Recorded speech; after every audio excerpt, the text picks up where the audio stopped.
Hi, in this video I am going to break down the stack of 10 library books, starting with my very favorite one this week, which is Dancing Hands. It is a story of friendship in Filipino Sign Language, and this story reminded me of one of those Pixar shorts that is just so immediately poignant, and you feel so much emotion at just the right time. It is basically the story of two friends who meet. There's a girl who is deaf and a girl who hears, and it just starts. Once I fell into step beside May, then we met again, and the third time was planned.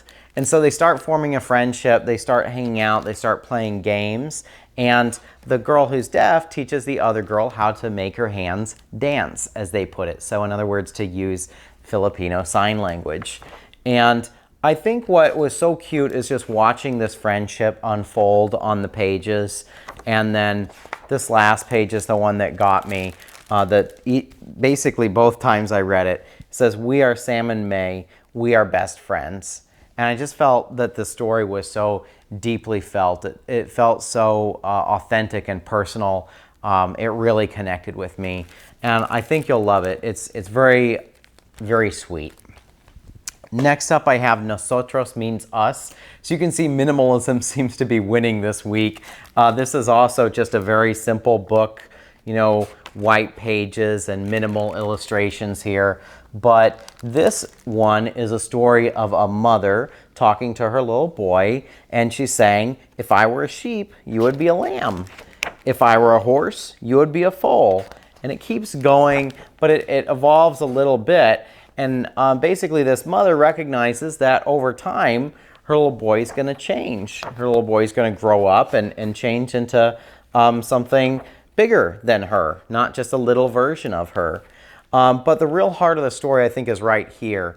It says on this page, "And even though we would look different, we would always be mother and child." And actually, I think what makes this story so emotional is the changing relationships between these animals, because at the very beginning, she's just imagining, you know, a big fish and a little fish, or a big sheep and a little lamb, right?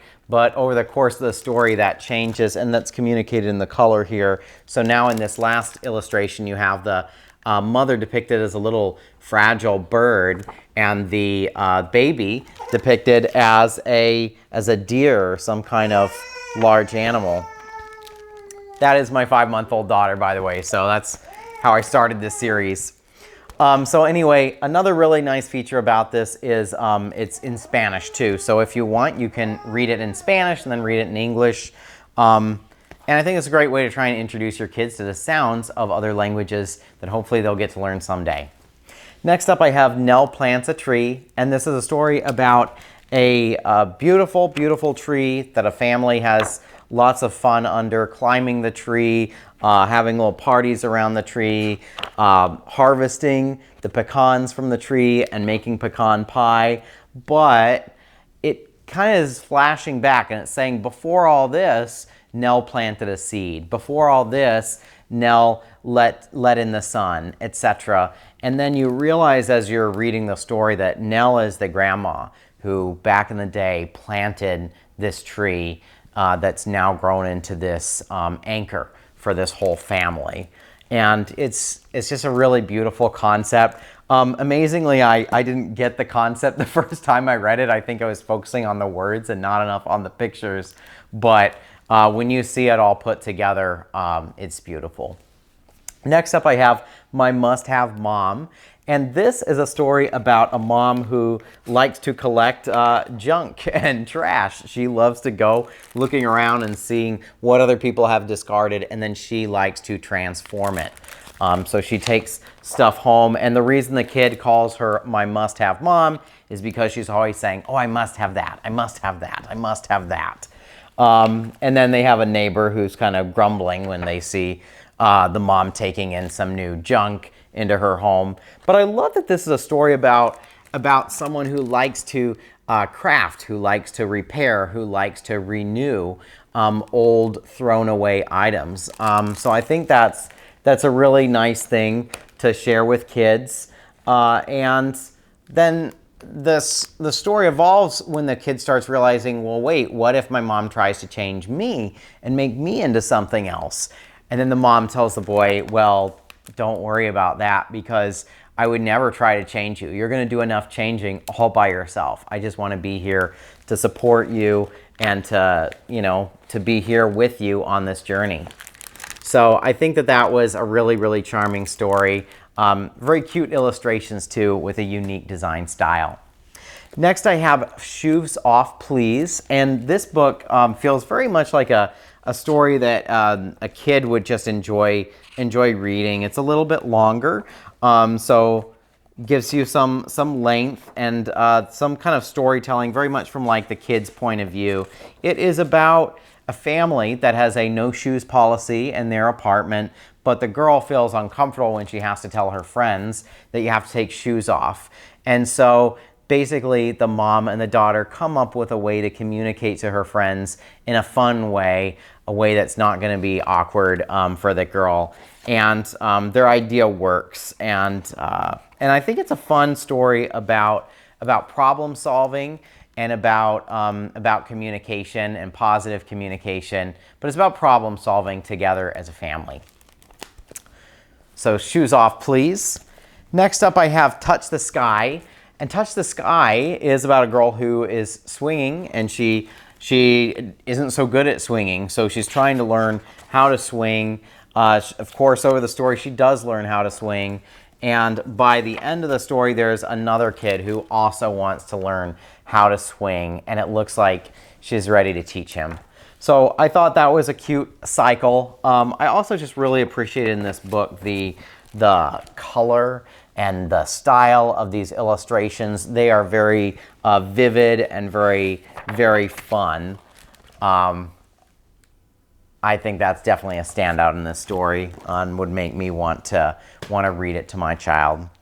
Next up I have When We Find Her. This is a story about a girl who has lost her grandma, but with her grandpa they cook a soup that reminds them of her. It was from an old recipe that she had, and they found the recipe card, but it was a little faded or scratched out or something, and they had to kind of improvise.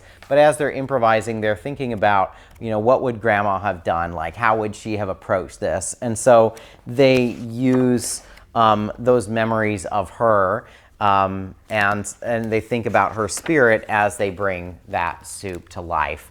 So it's a really cute story about reconnecting with someone who is lost through what you remember about them and the spirit and the ideas that they taught you. Next we have Love Grows Everywhere. This is a very cute story. It is about it's more of a thematic book. It's about this idea that you can do all kinds of gifts for other people just by the cute gestures that you do for them, or by the ways that you interact with them. A gentle hug, a perfect kiss, a song to bring back times you miss. Things like that. A moment shared, a helping hand when things don't turn out quite as planned. A funny joke to bring good cheer, a kind word whispered in your ear. So I really like the theme of this story, and I love these illustrations. They're very charming. That one is Love Grows Everywhere. I have two books left. First I have Lionheart by Richard Coleridge. This is a very traditional type of children's book. It's got, you know, very vivid color illustrations, very beautiful scenery. It's about a boy who I guess feels a little timid, but he has sort of this lion alter ego that he imagines, and then he has this sort of adventure in the forest with the lion. And I don't want to spoil the whole ending, but basically the boy feels more brave as he imagines this friendship with the lion.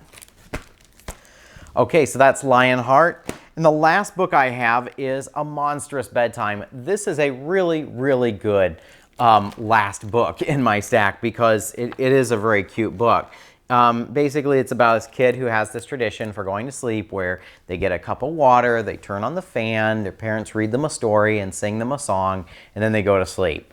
But today the kid's not sleeping too well, and they start imagining sort of this little monster friend under the bed, and then they kind of go in the kitchen and get some more water, and then they read a bunch of stories, and they sort of make a mess around the room, and I think in the end they did manage to fall asleep, as you can see. So it worked out in the end. I think my very favorite part of this book was the little Easter egg at the very end on the last page. You can see this cat is reading a book that says, "The Magical Art of Tidying Up." So that made a lot of sense for this particular story.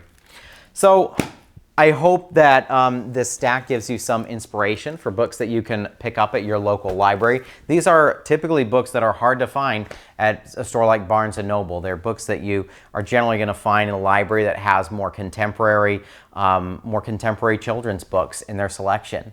So if you'd like to see more children's book stories and my review of them, please just follow along. You can subscribe to my channel, and I'll see you in the next video.